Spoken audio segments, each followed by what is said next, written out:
Hello everyone, my name is Ushran and the topic is AODV and DYMO routing protocols. First we will see what an internet is.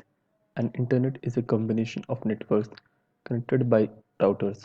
When a datagram goes from source to a destination, it will probably pass through many routers until it reaches the router attached to the destination network.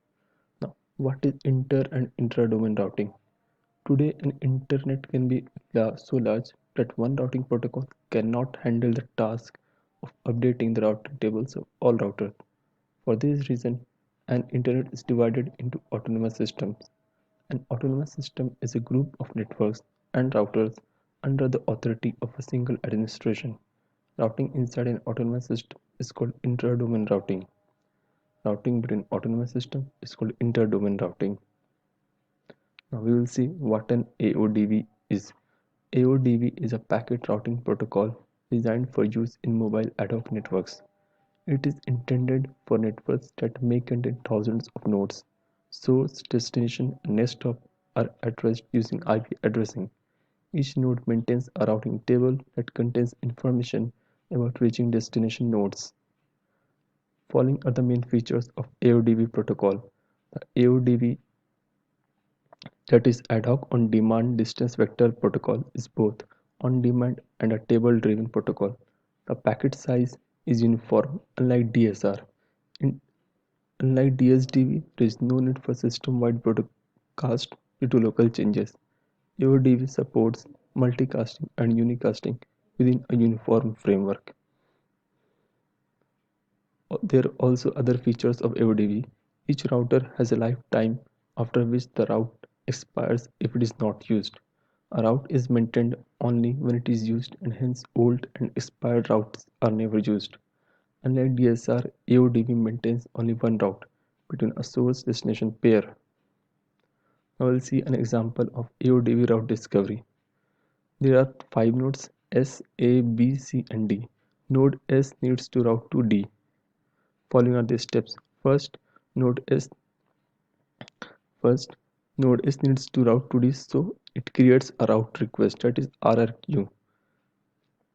Then node S broadcasts RRQ to neighbors. After that, node A receives RREQ, make a reverse route entry for S, that is destination is equal to S, next hop S, and hop count will be 1.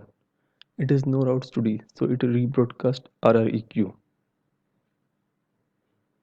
Now node A needs to receive REQ, so it will make a reverse route entry for S, that is destination S, next stop will be S, and hop count 1.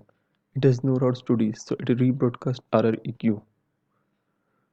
So node C receives RREQ, makes a reverse route entry for S, destination is equal to S, next stop A, and hop count is equal to 2.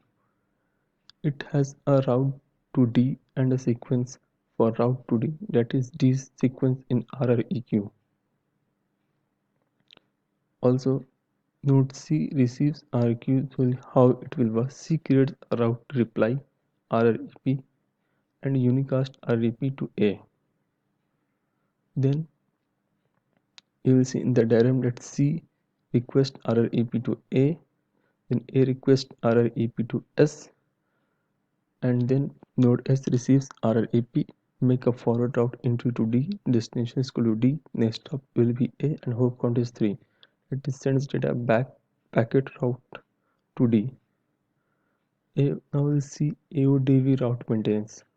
Link between C and D breaks. Node C invalidates route to D in route table. Node C create route error message.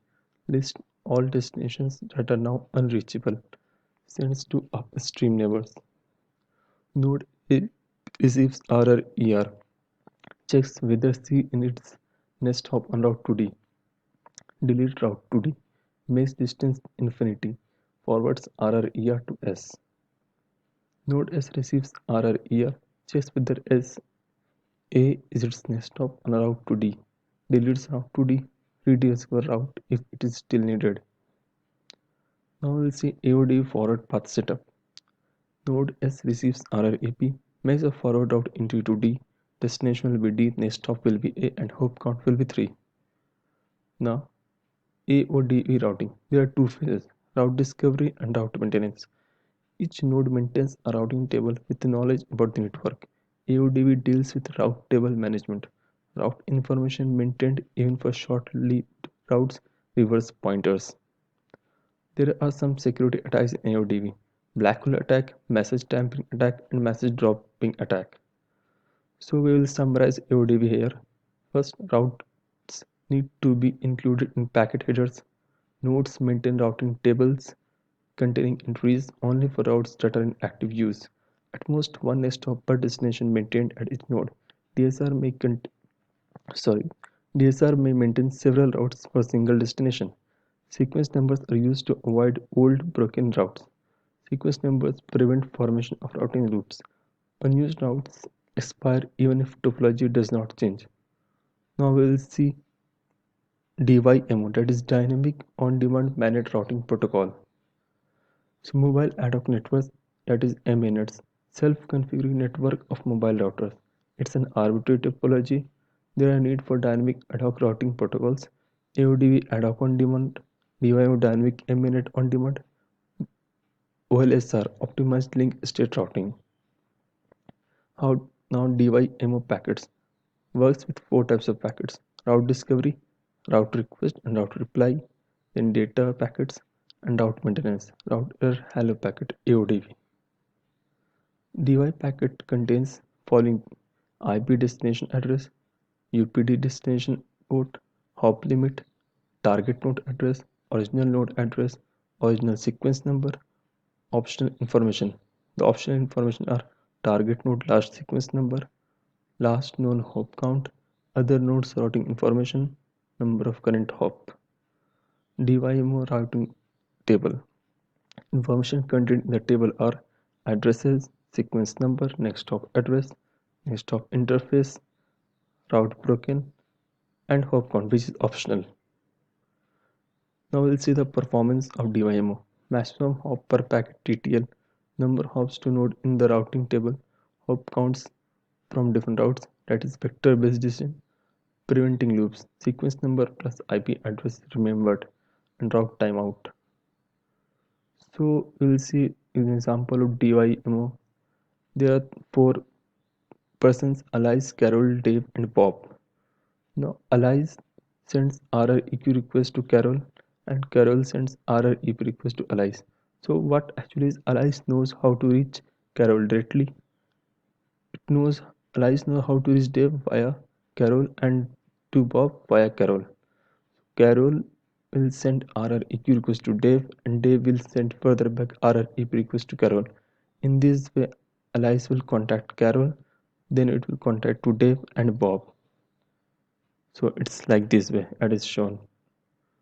Now we'll conclude this demo here. Reactive protocol, it is on demand, it is silent when inactive. Delay. First packet is delayed by RREQs. Broadcast storm problem. Simpler to implement than AODV. Unfortunately, no implementation yet. Now we'll see the applications. There are some military applications. Combat regiment in the field, perhaps 4,000 to 8,000 objects in constant unpredictable motion. Intercommunication of forces, proximity function, plan of battle. Special issues, low probability of detection, random association and topology. That's all. Thank you.